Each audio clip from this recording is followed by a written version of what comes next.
चार के बीच में। अच्छा, इस वीडियो को स्टार्ट करने से पहले आप इन दोनों मैपों को ना अच्छे से देख लो एक बार, और थोड़ा सा कंपेयर करने की कोशिश करो कि मैं बात क्या कर रहा हूँ। ये आपका मैप है 1947 का, एंड राइट साइड में जो मैप है ये मैप आपका 2025 का मैप है। क्लियर है? ये 2025 का मैप है, ये 1947 का मैप है। इन दोनों मैप को अच्छे से देखो आप, और पाओगे कि आपकी स्टेट जो है वो इवॉल्व हुई है ओवर द टाइम। जैसे कि फॉर एग्जांपल के तौर पे बात करता हूँ, कुछ एग्जांपल्स कोट करूँगा। पार्ट 1 के बहुत से आर्टिकल आपको वहीं से क्लियर होने वाले हैं। सबसे पहले अगर बात करें तो सबसे पहले ऊपर देखिए यहाँ पे जम्मू एंड कश्मीर। क्लियर है? अब जम्मू एंड कश्मीर को आज देखो 2025 में, तो जम्मू एंड कश्मीर का हिस्सा आपने दो हिस्से में डिवाइड किया हुआ है। ऊपर की तरफ को लद्दाख है, नीचे की तरफ को जे.एंड.के है। पहला, इसको थोड़ा ध्यान से देखना। दूसरी बात, आपने यहाँ पे देखो, ध्यान से देखना, this is United province. United province का आज अगर नाम देखोगे आप तो it is Uttar Pradesh, sorry, है ना। यूनाइटेड प्रोविंस का नाम मतलब एक तो नेम यहाँ पे चेंज हो रहा है, दूसरी बात आपने टेरिटरी विद इन टेरिटरी को चेंज किया। तीसरी बात, अगर तुम यहाँ पे हल्का सा ये ग्रे कलर का देखोगे ना, ये जो है दिस मार्क, इसको ध्यान से देखना, ग्रे कलर का जो ये मार्क कर रहा हूँ सर्कल, ये जो है इस पार्ट का नाम यहाँ पे कुछ तो मेंशन नहीं है 1947 में, लेकिन मैं बता दूँ तुमको ये पार्ट क्या है, ये पार्ट है सिक्किम, प्रेजेंट डे सिक्किम का है। तो बात आपके दिमाग में आपके ये आनी चाहिए कि यहाँ पे ये ग्रे सा क्यों है और यहाँ पे ये ग्रीन सा क्यों हो गया। ग्रीन तो इसलिए हुआ है, तुम समझ गए होंगे कि अब ये इंडिया का हिस्सा है, तो क्या ये कभी इंडिया का हिस्सा नहीं था, ये आपके दिमाग में आना चाहिए। दूसरी बात, जो प्रेजेंटली तुम सभी का सपना रहेगा गोवा, ठीक है, गोवा भी ग्रे कलर का मार्क है, और इसको आज देखोगे तो आज गोवा आपका ग्रीन में। तो मतलब बहुत से चेंजेस आपके इंडिया के मैप में आपने देख लिए, ये तो आपने पिक्चर फॉर्म में देख लिया। क्लियर है? अब जब बात करते हैं इंडिया की, तो जो आपका संविधान का भाग 1 है दोस्तों, ये इसी बारे में बात करता है। ठीक है जी, तो चलिए गुड मॉर्निंग सभी को, आज की क्लास स्टार्ट करते हैं। तो सबसे पहले भाग 1 जो है उसकी तरफ देखते हैं, यूनियन टेरिटरीज। ये आपका पूरा आर्टिकल 1 है। अब जो मैंने एग्जाम्पल तुमको बताए, उन्हीं एग्जाम्पल्स को यहाँ पे एक बार फिर से मैं डिटेल में एक्सप्लेन करूँगा, ताकि चीज़ें आपको बहुत अच्छी से समझ आ सकें। सबसे पहले देखो, आर्टिकल 1 की बात करें तो article 1 is talking about name and territory of in union. ठीक है, ये लिखा हुआ बेसिकली, है ना। अब इसको आगे फर्दर तुम रीड करोगे तो आर्टिकल 1 की बात कर रहा है कि India that is Bharat shall be union of state. इसका मतलब ये हुआ कि भाग जो आपका एक का आर्टिकल 1 है वो आपके देश का नाम बता रहा है। पहली बात तो इंडिया दैट इज़ भारत, तो यहीं से आपके दिमाग में एक क्वेश्चन और आना चाहिए कि आपके देश का एक्चुअल नाम है क्या। अभी रिसेंटली बहुत ये डिबेट रही कि भारत है इंडिया है, आजकल तो भारत है ना जो है वो लोग ज़्यादा प्रेफर कर रहे हैं, विच इज़ गुड। ठीक है, लेकिन क्या संविधान जब बन रहा था तब संविधान के मेकर्स के दिमाग में भी ये चीज़ आई थी। संविधान सभा में बैठ करके भारत के नाम के ऊपर डिबेट हुई। जब डिबेट हुई तो एक नाम जो है वो एक नाम पे नहीं आ पाई, मतलब हर इंसान के माइंड में दो मैप थे, दो नाम थे, सॉरी, है ना। तो पहला उन्होंने बोला कि हम जो है वो ट्रेडिशनल नाम अपना भारत है उसको रखते हैं। सेकंड बोल रहे कि हम मॉडर्न नाम रखेंगे, क्या, इंडिया। तो बाद में जाकर के जब दोनों पार्टीज़ ने क्या किया, जब बनती नहीं है तो आप दोनों को अडॉप्ट कर लेते हो। ठीक है, वही हुआ संविधान सभा में कि आपने दोनों नाम को सॉरी अडॉप्ट कर लिया, India that is Bharat. Clear है? भारत के इंडिया के दो नाम है, ये सॉरी अपने देश के दो नाम है, इंडिया और भारत। क्या आगे लिखा है यूनियन ऑफ स्टेट। अब यूनियन ऑफ स्टेट को अगर मैं तुमको आज की क्लास में एक्सप्लेन करूँगा तो शायद तुमको उतना समझ ना आए। क्लियर है? क्योंकि यूनियन ऑफ स्टेट जो है संघ की बात कर रहा है बेसिकली, कि आपकी सारी स्टेट जो मिलकर के यूनियन बनाएंगे। फिलहाल के लिए इतना समझ लो, बाद में जाकर के एंड में जब फेडरलिज्म पढ़ेंगे फिर एक्सप्लेन करूँगा यूनियन और फेडरलिज्म का डिफरेंस थोड़ा सा वहाँ पे आता है, उसको एक्सप्लेन करेंगे जब सेंटर से स्टेट रिलेशंस को पढ़ेंगे। क्लियर है? पर इतना समझ लो कि पहले मैं आपकी ये मतलब इसमें पॉलिटी के बारे में मेंशन है, आपकी स्टेट की और आपकी स्टेट का नाम, तो आर्टिकल 1 शॉर्टेड। अब वैसे फर्दर और मेंशन है कि आपकी यूनियन टेरिटरी होंगी, है ना, फर्स्ट शेड्यूल की जो मेंशन थी, उसके साथ साथ और एरिया जो फ्यूचर में इंडिया ऑक्यूपाई करेगा उन एरिया को भी आप इसी में रखोगे आर्टिकल 1 में। नहीं, आर्टिकल 2 की बात करते हैं। अब मैंने तुमको आर्टिकल 2 में एक गोवा का एग्जाम्पल दिया था जो ग्रे कलर में मेंशन था, और साथ में आपको मैंने सिक्किम का एग्जाम्पल दिया था। क्लियर है? मैंने कहा था ये आज तो ग्रीन है लेकिन उस समय ग्रे थे। इसका मतलब ये हुआ कि आर्टिकल 2 आपकी नई स्टेट की एडमिशन की बात करता है भारत में। क्लियर है? आपका गोवा जो था दोस्तों, यहाँ पे आपको सभी को पता है कि 1961 तक इट वाज पार्ट ऑफ, मतलब पुर्तगालियों का पार्ट था ये। ठीक है, पुर्तगालियों ने बहुत लेट छोड़ा। उसके बाद जब सिक्किम की बात करें तो सिक्किम में एक अलग डायनेस्टी रूल कर रही थी, चौग्याल डायनेस्टी। ठीक है, वो नहीं चाहते स्टार्टिंग में, तो खैर उन्होंने वो किया कि हम लोग इंडिपेंडेंट रहेंगे। क्लियर है? तो ये क्या जो आपके पास, इसको भी एक्सप्लेन करूँगा कि बेसिकली हुई क्या थी बात। तो आर्टिकल 2 में आपने क्या किया, आपने नई जो स्टेट्स हैं या नए पार्ट जो है बेसिकली, है ना, टेरिटरीज, उनको एडमिट करोगे तुम इंडिया में। तो ये आर्टिकल 2 की बात है। आर्टिकल 3 की जब बात करते हैं तो मैंने तुमको एक एग्जाम्पल दिया था, किसका, उत्तर प्रदेश का, जिसका नाम आपने उत्तराखंड कर दिया, नहीं उत्तर प्रदेश का नाम नहीं, उत्तर प्रदेश जो था इसका नाम था यूनाइटेड प्रोविंस। मतलब पहले इसको देख लो यार, यहाँ से देख लो फिर समझ आएगा क्या बोल रहा है ये। Formation of new states and alteration of the area boundaries and name of the existing state. मतलब आर्टिकल 3 में आप 3 काम कर सकते हैं।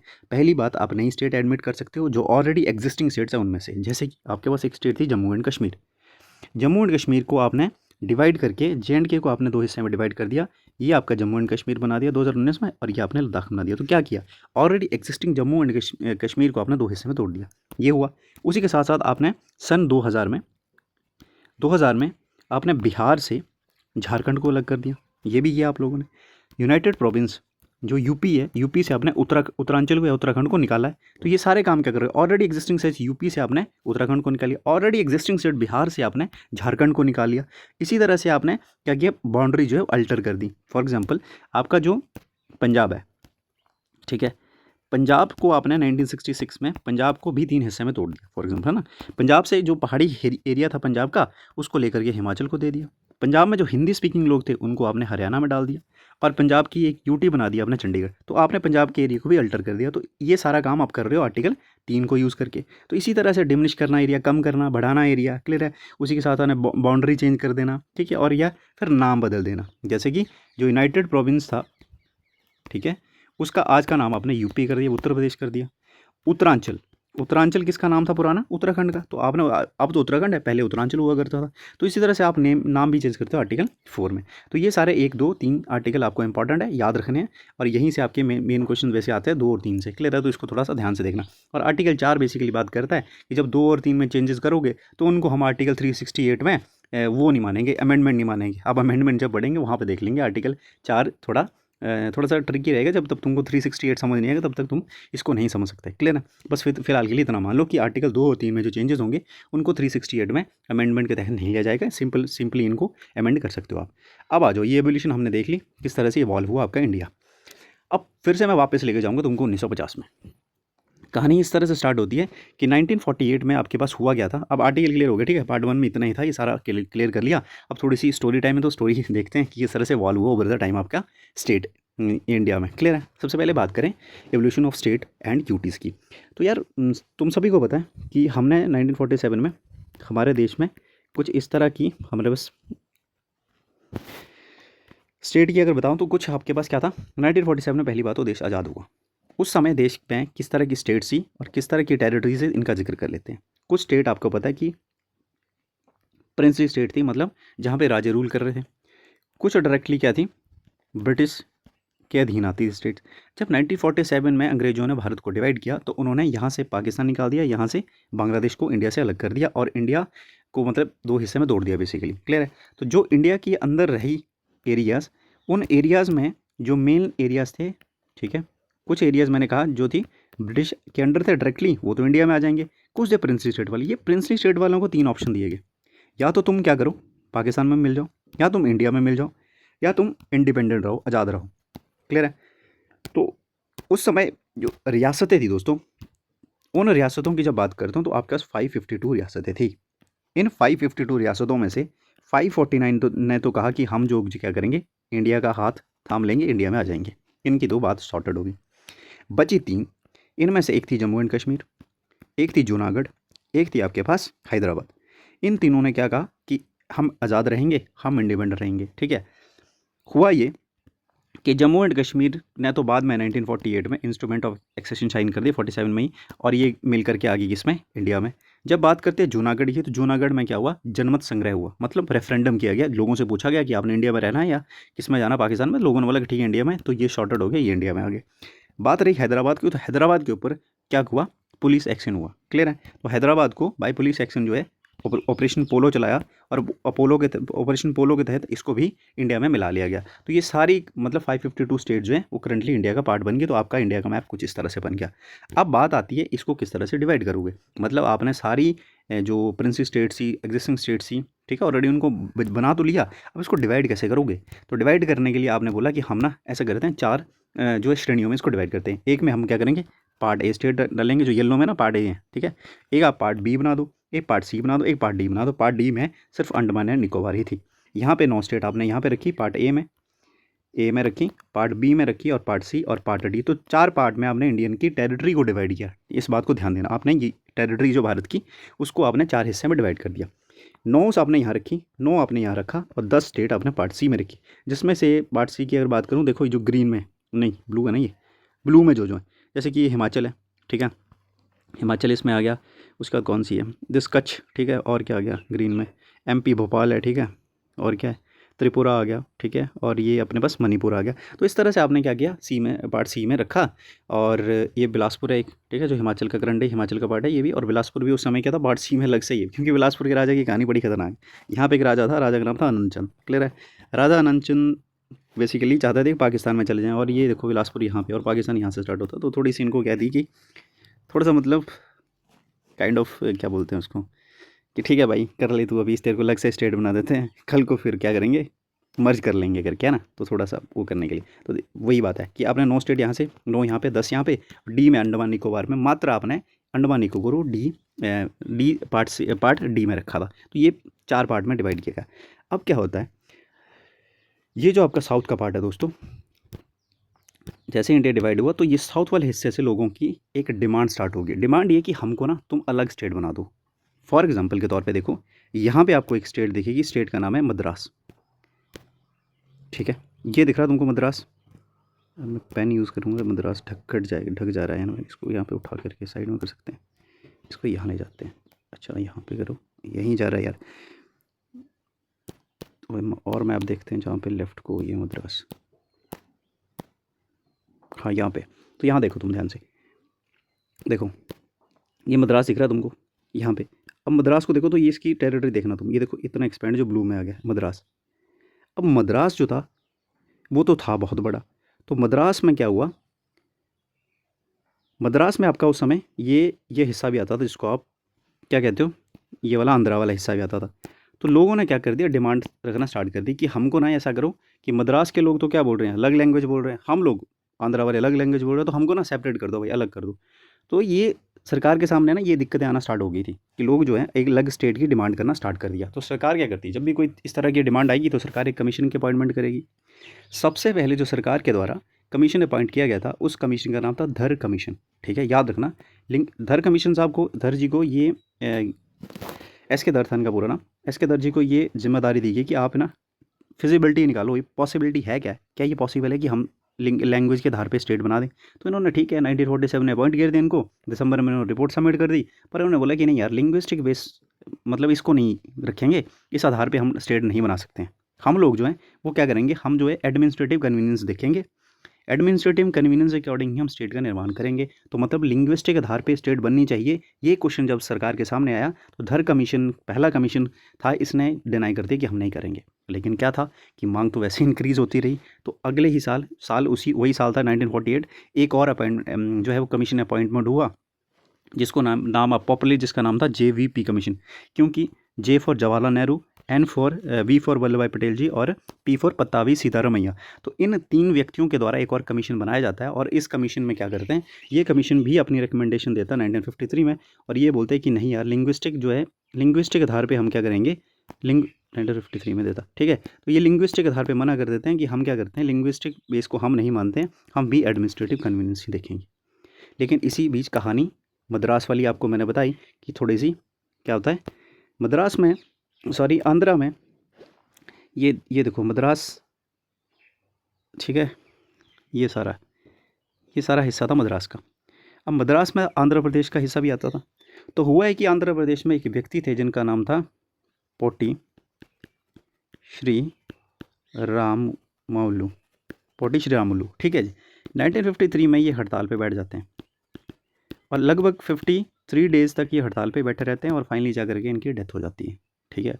फास्ट पे बैठते हैं अनटू डेथ और फाइनली 53 डेज़ बाद अनफॉर्चुनेटली इनकी मौत हो जाती है। जैसे इनकी मौत होती है तो लोगों के बीच रोष जो है और बढ़ जाता है और फाइनली लोग क्या करते हैं, फिर डिमांड्स करना स्टार्ट कर देते हैं कि हमको क्या चाहिए, हमको हम तेलुगु बोलते हैं, आंध्रा के लोग तेलुगु बोलते थे। तो उन्होंने बोला कि हमको मद्रास से निकालो, ठीक है, तमिल स्पीकिंग पीपल तमिलनाडु से हमको बाहर निकालो।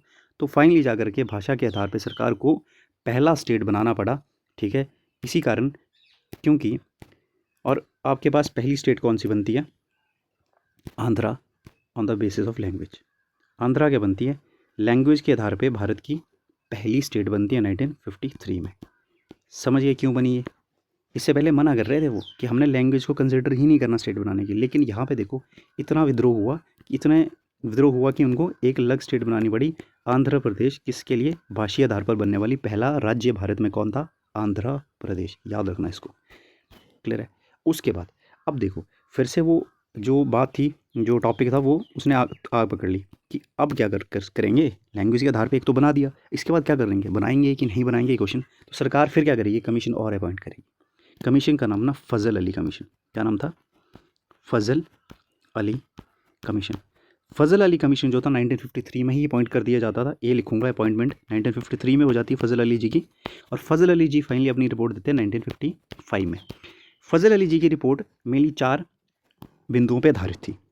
पहली बार ये बोलते हैं कि हम जो है वो लैंग्वेज को कंसिडर कर सकते हैं, साथ में हम क्या करेंगे, लैंग्वेज और कल्चर प्लस कल्चर जहाँ पे सेम है ना, होमोजेनिटी है, उसको हम कंसिडर कर सकते हैं एक बेस।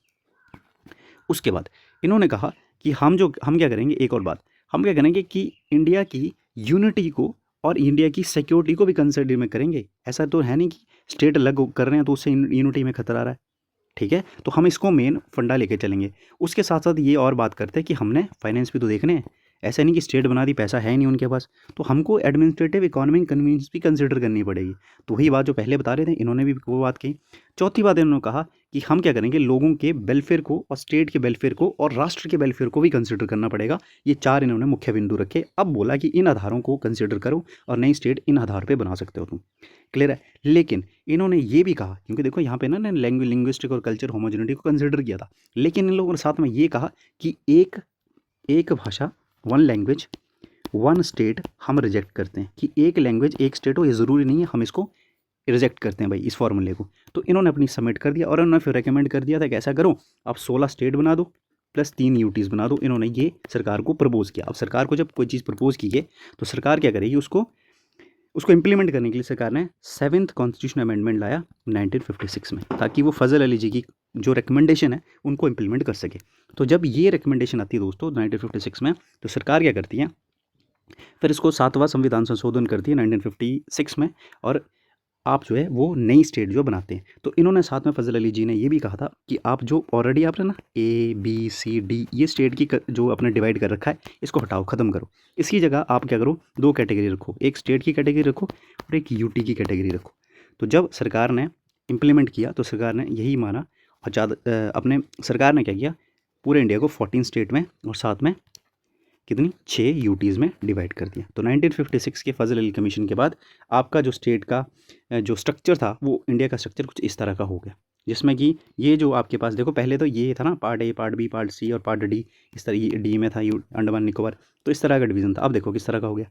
अब सिर्फ ये कौन सा कलर होता है, ग्रीन, लाइट ग्रीन कलर की जो है सारी स्टेट्स हैं, और जो बच गई ये ये जो ब्राउन कलर की जो है ये सारी यूटीज़ हैं। तो आपने इसको हटा करके अब ये कर दिया, स्टेट और यूटी कर दी। जो करंटली आप देखते हो कि आपके पास अब तो नहीं है ना कोई part A, part B, part C ऐसी स्टेट तो डिवीज़न अब तो नहीं देखते ना आप लोग।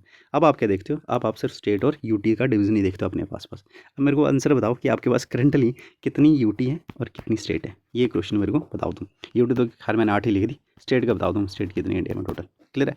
अब ये सारी स्टेट, तो अब 1956 का मैप भी एक बार देखो, इसमें क्या है, नागालैंड, असम, बिहार, यूपी, ठीक है। आपके पास यूपी में देखो तो उत्तराखंड कोई है ही नहीं यहाँ पे, ठीक है। मतलब अभी भी चेंजेस होने हैं आपके पास। और फिर वही बात कि आप आर्टिकल 3 को यूज़ करने वाले हो, जो मैंने ऑलरेडी पढ़ा दिया तुमको, क्लियर है, कि आप रीएडजस्ट करोगे स्टेट की। जैसे कि ये मद्रास है, तो आज तो मद्रास कोई स्टेट ही नहीं, आज तो तमिलनाडु है ना, तो आप मतलब इसका नाम चेंज करोगे। उड़ीसा तो कुछ नहीं, उड़ीसा है, ठीक है, ये सारा चेंज करोगे। फिर यहाँ पे और क्या है, और बताओ मेरे को, करें स्टार्ट। जे के पूरा है, पंजाब में देखो ये हिमाचल का हिस्सा भी पंजाब में है, जो कि फिर बाद में चेंज होगा। अब जाओ तुम ये, अब जो चेंजेस आपके 1956 के बाद हुए, क्लियर है।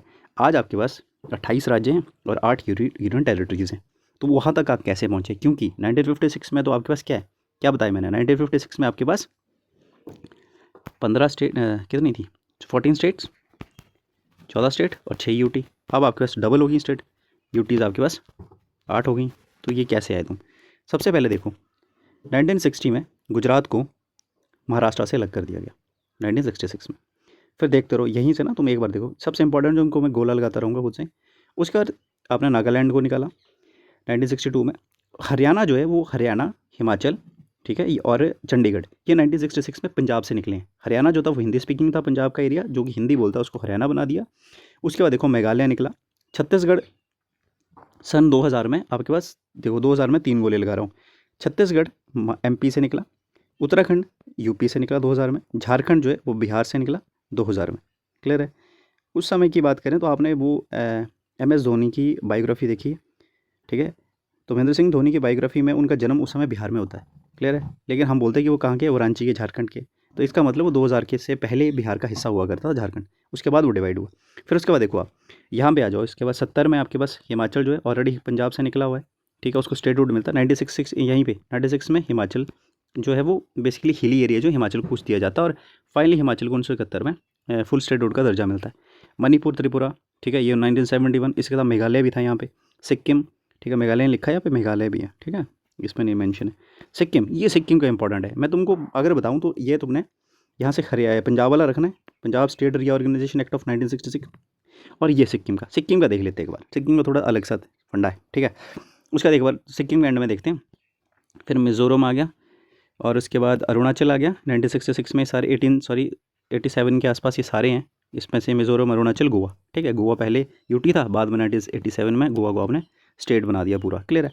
अब देखो यार, होता ये कि सिक्किम की कहानी मैंने बताई थोड़ी अलग सी है। कहाँ पे जाएँ, खाली पेज देखते हैं कहीं। सिक्किम की कहानी कुछ इस तरह से वही मैप में देखते हैं, ठीक है। सिक्किम का पहले मैप बताया था ना तुमको मैंने, यहाँ पे नहीं, यहाँ पे नहीं, चलो यहीं देख लो। सबसे पहले देखो सिक्किम आपका यहाँ जैसे है, इंडिया का मैप करूँ तो दिस पार्ट है सिक्किम। अब होता ये कि 1974 से पहले सिक्किम जो था, सिक्किम एक डायनेस्टी रुका थी, उसका नाम था चोग्याल डायनेस्टी। इस डायनेस्टी ने बोला कि हमको इंडिपेंडेंट रहना है 1974 से पहले। तो इंडिपेंडेंट थे भाई, तुम रहो अपनी मर्जी से। 1974 में ये बोलते हैं कि हमको क्या करो, तुम ऐसा करो, हमको ना मतलब प्रोटेक्टरेट स्टेट बना दो। प्रोटेक्टरेट स्टेट, सहराज्य इंडिया में नहीं रहेंगे, सहराज्य, हम इंडिया के साथ सहराज्य की तरह रहेंगे। मतलब क्या हुआ इस बात का, हुआ ये कि इन्होंने कहा कि भारत को कि आप तो बहुत बड़े देश हो, तो आप ऐसा करो, हमारे 3 काम आप देख लो। डिफेंस आप देख लो हमारी, आप हमारे फॉरेन अफेयर्स आप देख लो, ठीक है। उसके साथ साथ आप कम्युनिकेशन, आप 3 ये काम हमारे आप देख लो। हम आपके साथ सहराज्य के रूप में रहेंगे अगर ये आप 3 काम हमारे देख लो, बाकी हम खुद देख लेंगे। तो सरकार ने, इंडिया ने बोला ठीक है भाई हम कर लेते हैं। तो सहराज्य बनाने के लिए अब इंडिया है, सहराज्य ऐसे तो बना नहीं सकते हो, तुमको संविधान में कुछ चेंजेस लाने पड़ेंगे।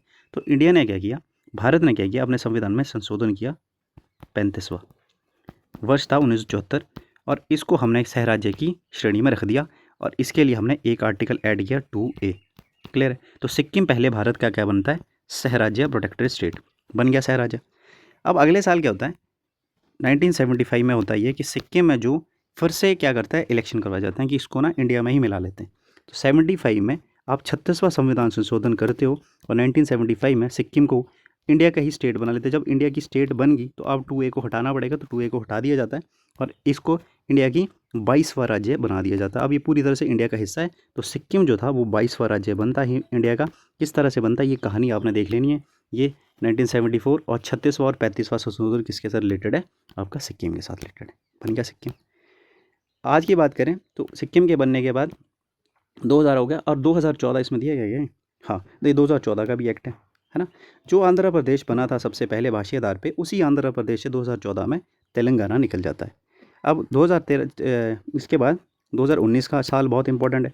2019 में ये होता है कि आपके पास जो जम्मू एंड कश्मीर था उसको 2 हिस्से में तोड़ करके एक को आप लद्दाख बना देते हो, एक को J&K रख देते हो, और ये सारा काम बना करके आज करंटली आपके पास भारत में 28 स्टेट हैं और 8 यूटीज़ हैं। तो इसको अच्छे से देख लेना, ठीक है। अब यही था इस पर्टिकुलर क्लास से, यूटीज़ के बारे में देख लिया, स्टेट के बारे में देख लिया। अब मिलते हैं अगली क्लास में, फंडामेंटल राइट्स है, पार्ट टू करेंगे, सिटीजनशिप है, उसके फंडामेंटल राइट पे जाएंगे।